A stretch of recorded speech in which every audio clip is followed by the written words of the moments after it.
এরকম একটি বেহেশতের বাগান, যেখানে বলা হয় কোরআন থেকে তাফসীর করা হয়, যেখানে হাদিস থেকে কথা বলা হয়, তার চেয়ে উত্তম জায়গা পৃথিবীতে আর কিছু নেই।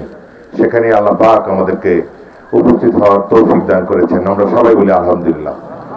আমরা আরো আলহামদুলিল্লাহ বলবো এই কারণেই যে সাগর আর বক্তব্য থেকে বলেছে যে এরকম মাহফিলের জন্য 90% মুসলমানের দেশে কোরআন থেকে তাফসীর করার জন্য, হাদিস থেকে তাফসীর করার জন্য সরকারের অনুমতি লাগতো এবং লোকাল আওয়ামী লীগের ক্লিয়ারেন্স লাগতো।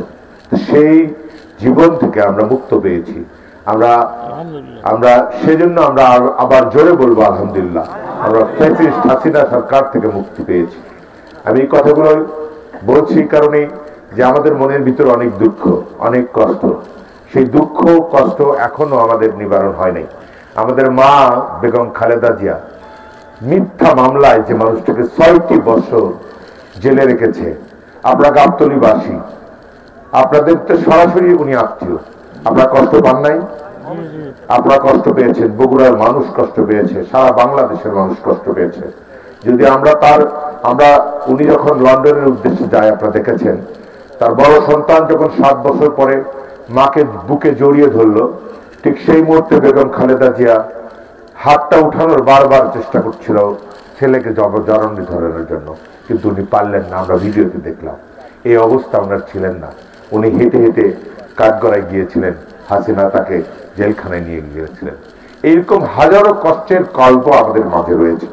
আমরা সেদিকে যাব না। আমি বক্তব্য সংক্ষেপ করব, আমাদের আরো মাহফিল আছে।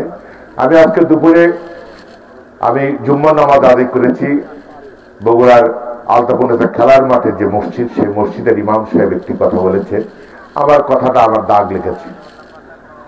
উনি বলছে আমরা পৃথিবীর শ্রেষ্ঠ একটি জাতি, আল্লাহ পাকের শ্রেষ্ঠ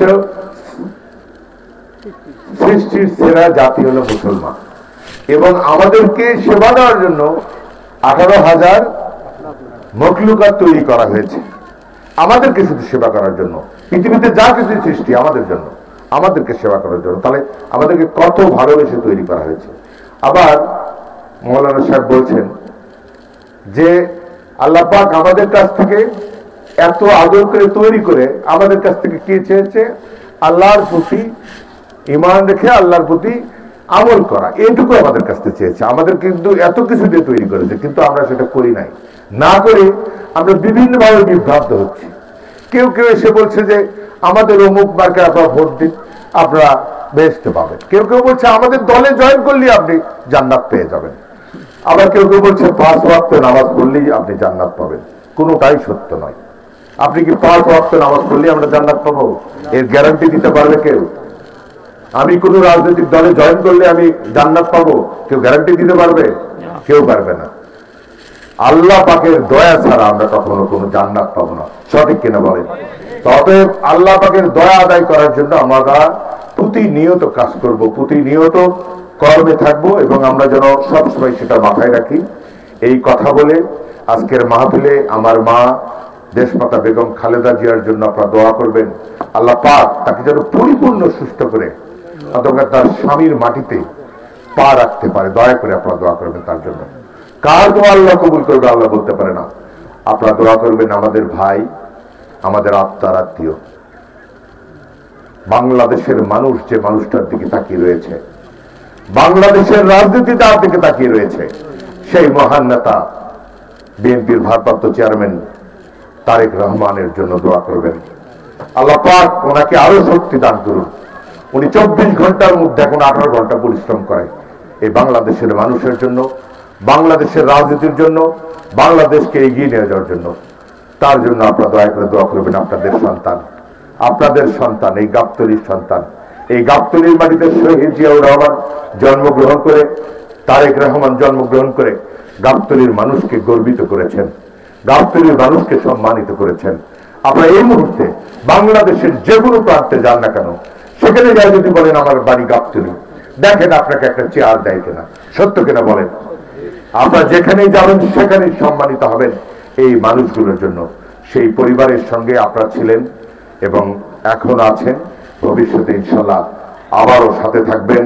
এই কথা বলে তার কারণ আমরা সদরের মানুষ, আপনার গাবতলীর মানুষ, সদর উপজেলার মানুষ। আমি এই কথা সব জায়গায় বলি, আমরা ভোট দিই একজন এমপি তৈরি করার জন্য, কিন্তু আমাদের এমপি সারা বাংলাদেশকে প্রতিনিধিত্ব করে। এই গর্ব করার অধিকার আর কার আছে বলেন? অন্য কোন উপজেলা বলতে পারে যে আমাদের ভোট দিয়ে নির্বাচিত এমপি বাংলাদেশের প্রধানমন্ত্রী হয়? এই যে অহংকার, এই যে গর্ব, এটা আর কারো নেই। তবে এই গরিব এলাকার মানুষ আমরা, আমাদেরকে যতই বিভ্রান্তি করার চেষ্টা করুক, আমরা সেই সমস্ত বিভ্রান্তিকে উপেক্ষা করে আমরা শহীদ জিয়ার পতাকা তলে, শহীদ জিয়ার আদর্শের পতাকা তলে ঐক্যবদ্ধ থেকে আগামী দিনে ধানের শীষ মার্কায় ভোট দিয়ে আগামী দিনে বিএনপিকে ক্ষমতায় নিয়ে আসবো ইনশাল্লাহ। আমি হয়তো রাজনৈতিক বক্তব্য হয়ে গেল। আমি কেন এই কথা বলছি? বিএনপি যতদিন পর্যন্ত ক্ষমতায় না আসবে, বগুড়ার মানুষের উন্নয়ন হবে না, বগুড়ার উন্নয়ন হবে না। সমস্ত উন্নয়ন কর্মকাণ্ড এই ফ্যাসিস্ট হাসিনা সরকার থামিয়ে রেখেছে। তা আমাদের উন্নয়নের টাকা ঘোরানোর জন্যই বগুড়ার মানুষের উচিত বগুড়া ধানের শীষকে ভোট দাও। কি বলেন আপনারা? অতএব ইনশাল্লাহ আগামী দিনে লড়াই সংগ্রামে বিএনপির সাথে ছিলাম, আপনাদের বগুড়ার বাসীর সঙ্গে, বগুড়ার মানুষের সুখে দুঃখে পাশে থাকার প্রত্যয় ব্যক্ত করে আজকের মাহফিলের সফলতা কামনা করে আল্লাহ পাক এই মাহফিলের উসিলা করেই যেন আমাদের অতীতের সকল গুনাহ খাতা মাফ করে দেন। এই কথা বলে আজকের মাহফিলের সফলতা কামনা করে আমি আমার কথা বলেছি। সবাইকে সালাম, আসসালামু আলাইকুম।